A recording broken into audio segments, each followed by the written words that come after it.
दानिश मंजिल में black zero ने स्क्रीन पर इमरान की मखसूस स्पोर्ट्स कार को गेट पर रुकते देखा तो फौरन कंट्रोल पैनल का एक बटन प्रेस कर दिया। गेट खुद ब खुद खुल गया और इमरान की गाड़ी अंदर आ गई। तो ब्लैक जीरो ने दोबारा बटन प्रेस किया और गेट बंद हो गया। चंद लम्हों बाद इमरान ऑपरेशन रूम में दाखिल हुआ तो ब्लैक जीरो ने इतरामंद अपनी सीट से खड़े होकर उसे सलाम किया। कैसे हो ताहिर? इमरान ने सलाम का जवाब देकर उसके सामने बैठते हुए कहा। तो ब्लैक जीरो चौंके बगैर न रहा। इमरान खिलाफे मामूल काफी संजीदा दिखाई दे रहा था, वरना वो उसे हमेशा काला सिफर या काला जीरो के नाम से मिजाया अंदाज में मुखातिब किया करता था। अल्लाह का शुक्र है जनाब, ब्लैक जीरो ने भी संजीदा लहजे में ही जवाब दिया। कभी खुदा का शुक्र भी अदा किया करो, इमरान ने मुस्कुरा कर कहा। एक ही बात है, अल्लाह और खुदा दोनों ही रब्बे ताला के नाम हैं, ब्लैक जीरो ने इमरान की जून बदलते देखकर कहा। यानी कि कोई फर्क ही नहीं है, इमरान ने हैरत भरे लहजे में कहा। जी हाँ, फर्क सिर्फ जबान का है, यानी अरबी और फारसी का। जैसे इंग्लिश में अल्लाह ताला को गॉड और हिंदी में भगवान कहा जाता है, इसी तरह फ्रांसीसी और उर्दू में, ब्लैक जीरो ने मुस्कुराते हुए कहा। बस बस, तुम तो पूरी डिक्शनरी खोलने लगे हो प्यारे, इमरान ने यकदम घबराते हुए कहा। तो ब्लैक जीरो हंस दिया। मैं तो आपके एतराज बता रहा था, ब्लैक जीरो ने हंसते हुए कहा। मैंने यूं ही कहा था, वरना मैं तो ये भी जानता हूं कि माज लोगों को ने अपनी अपनी अक्ल के मुताबिक महमूद बना रखे हैं। कोई सूरज देवता का पुजारी है तो कोई काली देवी का, कोई कौम नाग देवता को पूजती है तो कोई आग की पूजा करती है।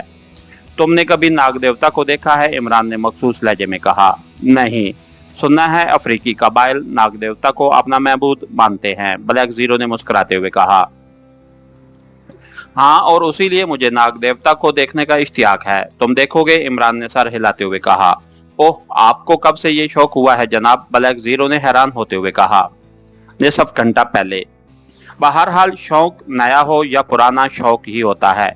बचपन में मदारी बीन बजाकर पटारी में बंद नाग दिखाया करता था तो खौफ से मेरी हिचकी बंद जाया करती थी, इमरान ने मखसूस लहजे में कहा। खौफ से हिचकी नहीं, गुगी बंद जाती होगी जनाब, ब्लैक जीरो ने हंसते हुए कहा। बचपन की बात है ना, इसीलिए पूरी तरह याद नहीं है। बहरहाल सांप देखकर ऊपर का दम ऊपर और नीचे का दम भी ऊपर रह जाता था और मुंह की बजाय नाक से सांस लेने लगता था, मगर नज़ला के सबब नाक बंद देखकर सांस कानों से निकल जाता था। क्या तुम कानों से सांस ले सकते हो? इमरान ने मुसलसल बोलते हुए कहा।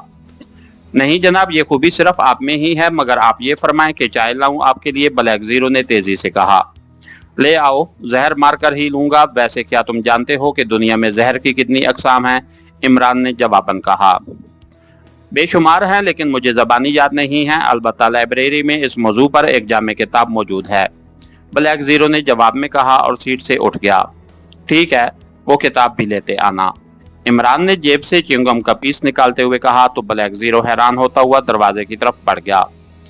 वो सोच रहा था कि यकीनन कोई खास मामला है जिसके सबब इमरान जहरों की अकसाम और नाग देवता के चक्कर में पड़ गया है, लेकिन ब्लैक जीरो ने कोई सवाल न किया। वो जानता था कि अगर उसने इमरान से कुछ पूछने की कोशिश की तो इमरान पटरी से उतर जाएगा और उल्टे सीधे जवाब देने लगेगा।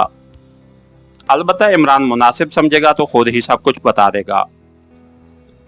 चंद मिनट बाद वो चाय की ट्रे के साथ किताब लिए वापस ऑपरेशन रूम में आया तो इमरान फोन के नंबर प्रेस कर रहा था। ब्लैक जीरो ने किताब इमरान के सामने मेज पर रखी, फिर चाय का कप मेज पर रखकर अपनी निशिस्त पर बैठ गया। हेलो, जोसेफ द ग्रेट बोल रहा हूँ, फोन के लाउडर से जोसेफ की आवाज बुलंद हुई। गिरगिट के बच्चे, तुम्हें भी बोलना आ गया है, इमरान ने गुस्सीले लहजे में कहा। ओह बास, हु, दूसरी तरफ से जोसेफ की बेढंगी सी हंसी सुनाई दी।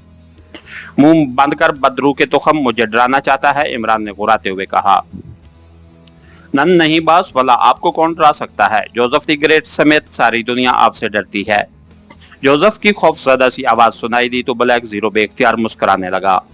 क्यों, क्या मैं खून आशाम ड्रेकोला हूँ या पटकी हुई बदरू? इमरान ने गजबनाक लहजे में पूछा। बॉस, बदरूहों का नाम मत लेना, जहाँ उनका जिक्र होता है वो पहुंच जाती हैं, जोसेफ ने दहशत से बुलबुलाते हुए कहा। तो ठीक है, उनसे पहले तुम दानिश मंजिल पहुंच जाओ, वरना मैं खुद वहां आकर तुम्हारा खून पी जाऊंगा, इमरान ने धमकी देते हुए तहकमाना लहजे में कहा और फोन बंद कर दिया। जनाब, कुछ मेरे पल्ले भी डालिए, क्या मसला है? ब्लैक जीरो ने मुस्कुराते हुए कहा। कुछ नहीं प्यारे, बस खामखा की मुसीबत। अच्छा बल्ला अपने फ्लैट पर सफ्तर और जोरिया के साथ गप्पे हाँक रहा था कि अचानक टेलीफोन की घंटी बज उठी। इमरान ने सर झटकते हुए बेजारी के अंदाज में कहा और चाय का कप उठाकर घूंट लिया। अच्छा, फिर क्या हुआ? ब्लैक जीरो ने चौंकते हुए पूछा। जनाब, घंटी का बजना था कि साहब को सांप सूंघ गया, इमरान ने यूं कहा जैसे कोई किस्सा बयान कर रहा हो। ओह, फिर क्या आपने फोन सुना? ब्लैक जीरो ने पहले से ज्यादा हैरान होते हुए कहा। ना जी ना, मैं कोई पागल घोड़ा था कि फोन सुन लेता, इमरान ने नागवारी से सर झटकते हुए कहा। तो फिर आपने क्या किया? ब्लैक जीरो ने उलझन भरे अंदाज में इमरान की तरफ देखते हुए कहा। तुम भी नरे काले सिफर हो प्यारे, तुम्हें इतना भी मालूम नहीं कि अचानक और खिलाफ तवक्को फोन की घंटी बज उठे तो रिसीवर उठाकर हेलो कहा जाता है और अपना तारुफ कराया जाता है ताकि फोन करने वाले को पता चल जाए कि उसका कॉल कौन अटेंड कर रहा है। इमरान ने ब्लैक जीरो को घूरते हुए घुसीले लहजे में कहा तो ब्लैक जीरो बेख्तियार मुस्कुरा दिया। लगता है आप मेरा सस्पेंस बढ़ाना चाहते हैं, इसलिए किस्तों में बता रहे हैं, ब्लैक जीरो ने कहा। ठीक है, अगर तुम सस्पेंस से घबराते हुए तो मैं फुल एक्शन के साथ बताता हूँ कि मैंने रिसीवर उठाया तो तारुफ कराने से पहले ही दूसरी जानिब से मुझे डांट दिया गया कि मैं जाहिल, गंवार, बेवकूफ़ और अहमक नहीं बल्कि बदतमीज़ हूँ, इमरान ने मुस्कुराते हुए कहा। हैरत है, आपको डांटने की किस में हिम्मत है सिवाय आपके डैडी सर अब्दुर्रहमान साहब के, ब्लैक जीरो ने कहा। डैडी के अलावा भी मुझे डांटने के लिए कई लोग हैं प्यारे, अलबत्ता वो डैडी से मुख्तलिफ अंदाज में और बड़े प्यार से डांटते हैं, इमरान ने मजीद सस्पेंस पैदा करते हुए कहा। मेरे ख्याल में प्यारे, डांटने वाली सिर्फ दो शख्सियात हैं, जोलिया और थ्रेसिया, ब्लैक जीरो ने मुस्कुराते हुए कहा। ला हौल वला कुव्वता, तुम मर्दाना से यकदम जनाना वॉशरूम में चले गए हो प्यारे। इन दोनों की डांट का मुझ पर असर होता तो मैं अब तक 1.5 दर्जन बच्चों का अकेला बाप बन चुका होता। डैडी के बाद मैं सिर्फ सर सुल्तान की डांट बर्दाश्त करता हूं और सर सुल्तान ने मुझे डांटते हुए अपने ऑफिस पहुंचने का हुक्म दिया, इमरान ने बुरा सा मुंह बनाते हुए कहा। अच्छा, तो फिर आप गए उनके ऑफिस? ब्लैक जीरो ने तवील सांस लेते हुए कहा। तो क्या करता प्यारे, न जाए मानदन न पाए मानदन, इमरान ने बेबसी से कंधे उचकाते हुए कहा। न पाए मानदन नहीं जनाब, न पाए रफ्तन, ब्लैक जीरो ने जल्दी से तस्हीह करते हुए कहा।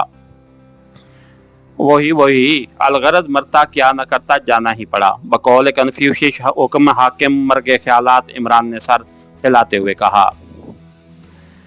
मर्गे ख्यालात नहीं, मर्गे मफाजात, बहरहाल आगे चलिए, ब्लैक जीरो ने हंसते हुए कहा। चलता हूँ प्यारे, चाय तो खत्म कर दूं, फिर तुम जहन्नम भी ले जाओगे तो चलूंगा, आखिर अल्लाह ने पाँव चलने के लिए ही दिए हैं, जूते पहनने के लिए तो नहीं दिए, इमरान ने कहा तो ब्लैक जीरो खामोश हो गया।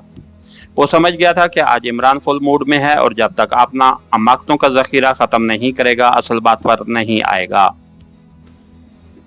हाँ, तो मैं क्या कह रहा था, इमरान ने चाय खत्म करके कप रखते हुए कहा। आप बता रहे थे कि सर सुल्तान ने आपको किस मकसद के लिए अपने ऑफिस तलब किया था, ब्लैक जीरो ने मुस्कुराते हुए कहा तो इमरान ने यूं सर हिलाया जैसे वो वाकई सर सुल्तान की बात कर रहा हो, लेकिन उसके कुछ बोलने से पहले ही स्क्रीन पर जोसेफ दिखाई दिया जो बैरूनी गेट के करीब पहुंच चुका था। यकीनन वो राना हाउस से किसी टैक्सी में आया था। ब्लैक जीरो ने फौरन ही बटन प्रेस किया और गेट खुल गया। जोसेफ अंदर आया तो ब्लैक जीरो ने फिर बटन प्रेस करके गेट बंद कर दिया। आपने जोसेफ को किस सिलसिले में तलब किया है, ब्लैक जीरो ने इमरान की तरफ देखकर पूछा। कुछ मालूमात हासिल करने के लिए। वो जंगलात का कीड़ा है, इमरान ने मुस्कुराते हुए कहा। लेकिन उसे तो सिर्फ अफ्रीका के जंगलात का इल्म होगा, ब्लैक जीरो ने चौंकते हुए कहा। तो मैं कौन सा ब्राजील के जंगलों का पूछूंगा, मुझे अफ्रीका के बारे में ही मालूमात दरकार हैं। जोसेफ से बात करने के बाद मैं तुम्हारा सारा सस्पेंस दूर कर दूंगा। मुझे मालूम है तुम मामला जानने के लिए कितने बेताब हो, इमरान ने हंसते हुए कहा तो ब्लैक जीरो भी मुस्कुरा दिया। उसी लम्हे दरवाजा खुला और जोसेफ कमरे में दाखिल हुआ। यस बॉस, हुक्म फरमाइए, जोसेफ ने हाथ के इशारे से सलाम करते हुए मुअद्दबाना लहजे में इमरान से कहा। एक टांग पर खड़े हो जाओ, इमरान ने सख्त लहजे में जोसेफ को हुक्म दिया तो जोसेफ बुखला गया। नहीं बॉस, मेरे लिए ये मुमकिन नहीं है, जोसेफ ने सटपटाई हुई आवाज में कहा। अच्छा, तो एक हाथ पर खड़े हो जाओ, इमरान ने उसे घूरते हुए कहा। बॉस कोई और काम बताएं, जोसेफ ने बिलबिला कर कहा। ठीक है, लेकिन अब तुमने हुक्म की तामील ना की तो तेरे सर के प्याले में मेंढक का खून भरकर सरकंडों की रूहों को पिला दूंगा, क्या समझे, इमरान ने उसीले लहजे में कहा तो जोसेफ का स्याह चेहरा खौफ से और स्याह हो गया। बॉस बद्दुआ न दें, जोसेफ ने दहशत से कांपते हुए कहा। तो फिर जल्दी बताओ, नाग देवता के पुजारी कौन हैं और कहाँ रहते हैं? इमरान ने सर्द लहजे में कहा तो जोसेफ बेसाख्ता उछल पड़ा। उसके चेहरे पर हैरत और तशवीश के तासुरात उभर आए थे। आप क्यों पूछ रहे हैं बॉस? जोसेफ ने हैरत से इमरान की तरफ देखते हुए कहा। सवाल मत करो शंपालू के बच्चे, सिर्फ जवाब दो, इमरान ने उसे डांटते हुए कहा। बॉस, नाग देवता के पुजारी तारीख जंगलात में डम्बाला कबीले के पड़ोस में रहते हैं और वो आदमखोर भी हैं और इंतहाई खौफनाक शक्ल के भी। वो लोग किसी कबीले से नहीं डरते सिवाय पशपा देवी के, और वो पशपा देवी को नाग देवता की बेटी समझते हैं जो सदियों से इस कबीले पर राज कर रही है। नाग देवता तो अपने मकाम पर सिर्फ पूजा के वक्त नमूदार होता है, लेकिन पशपा देवी जहाँ चाहती है जब चाहती है नमूदार हो जाती है, और जब वो नमूदार होती है तो कोई उसके कहरो गजब से महफूज नहीं रहता। इसलिए पशपा देवी को कहर की देवी भी कहा जाता है। इस इलाके में बसने वाले दूसरे कबीलों के बड़े बड़े सरदार और जवान पशपा देवी की बर्बरियत का शिकार हो चुके हैं।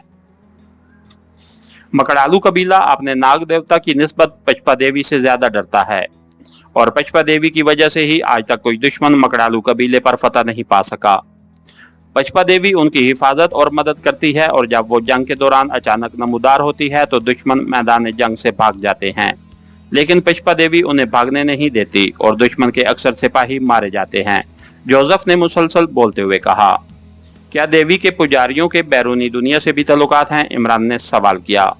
नहीं, अलबत्ता गैर मुल्की शिकारी और स्याब वहां आते जाते रहते हैं, जोसेफ ने नफी में सर हिलाते हुए कहा। सिर्फ आते हैं या जाते भी हैं? क्या मकड़ालू कबीले वाले उन्हें अपनी खुराक नहीं बनाते जबकि वो कबीला आदमखोर है? इमरान ने पूछा। बिल्कुल, वो अपनी बस्ती या कबीले की हदूद में दाखिल होने वालों को पकड़कर खा जाते हैं। अलबत्ता पशपा देवी जिस गैर मुल्की की रिहाई का हुक्म दे तो उसे छोड़ दिया जाता है, और ये बावर कर दिया जाता है कि इस गैर मुल्की पर देवी मेहरबान है या उसका गोश्त उनकी सेहत बिगाड़ेगा, इसलिए देवी उन्हें इस आदमी का गोश्त खाने से मना कर रही है। लेकिन ऐसा कभी कभी होता है, वरना अक्सर गैर मुल्की मकड़ालू कबीले की बर्बरियत का निशाना बन जाते हैं। जोसेफ ने तफसील से जवाब देते हुए कहा।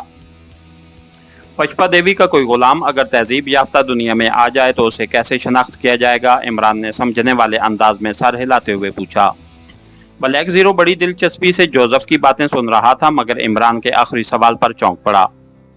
यूं तो मकड़ालू कबीले के लोग एक दूसरे से मिलते जुलते लगते हैं, यानी नाको नक्शा में मामूली सा फर्क होता है और वो दूसरे कबाइल जैसे ही नजर आते हैं, लेकिन पशपा देवी के गुलामों की पुश्त पर नाग देवता का खाका या तस्वीर बनी हुई है। ये तस्वीर हर पुजारी की पीठ पर दोनों कंधों के दरमियान और गर्दन से जरा नीचे सफेद रंग में होती है, जोसेफ ने जवाब देते हुए कहा। तो इमरान ने अपनी जेब से तय किया हुआ एक सफेद कागज निकाला और जोसेफ की तरफ बढ़ा दिया। ये क्या है बॉस? जोसेफ ने कागज पकड़ते हुए हैरत भरे लहजे में पूछा। तुम्हारे डेथ वारंट, इमरान ने संजीदा लहजे में कहा। तो जोसेफ ने चौंकते हुए कागज खोलकर सीधा किया, लेकिन कागज पर नजर पड़ते ही वो इस तरह जोर से उछल पड़ा जैसे फर्श से अचानक ताकतवर स्प्रिंग निकल आए हों। ये तो नाग देवता का निशान है बॉस, जोसेफ के हल्क से फटी फटी सी आवाज निकली। अच्छी तरह देखो अहमक, ये सुलेमान ने बनाया है पेंसिल से, इमरान ने गुस्सीले लहजे में कहा। नहीं बॉस, नामुमकिन। फादर जोशुआ की कसम, ये बिल्कुल वही निशान है, पशपा देवी के गुलामों का खास निशान। सुलेमान तो क्या, हमारी दुनिया का कोई भी इंसान ऐसा निशान नहीं बना सकता, जोसेफ ने जोशीले लहजे में कहा। क्यों? क्या नाग देवता का निशान बनाने के लिए कोई जादुई कलम या मंत्र इस्तेमाल करना पड़ता है? इमरान ने उसे घूरते हुए पूछा। नहीं बॉस, असल में इस निशान को बनाने के लिए पशपा देवी की इजाजत जरूरी है।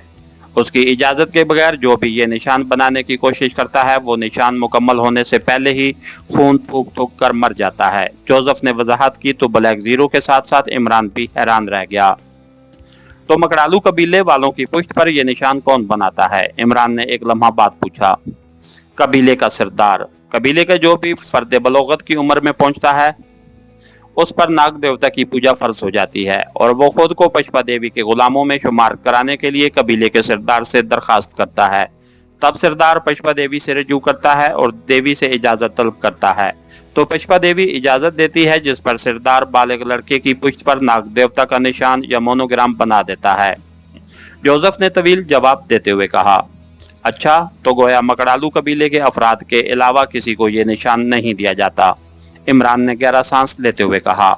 नहीं बॉस, कबीले के अफराद के अलावा अगर किसी दूसरे कबीले का आदमी भी नाग देवता का पुजारी और देवी का गुलाम बनने पर आमादा हो और वो देवी से वफादारी का कोई सबूत पेश करे तो उसके जिस्म पर भी ये निशान बना दिया जाता है, लेकिन उसकी पुश्त की बजाय उसके बाजू या रान पर निशान बनाया जाता है और इस निशान को मिटाना नामुमकिन नहीं होता।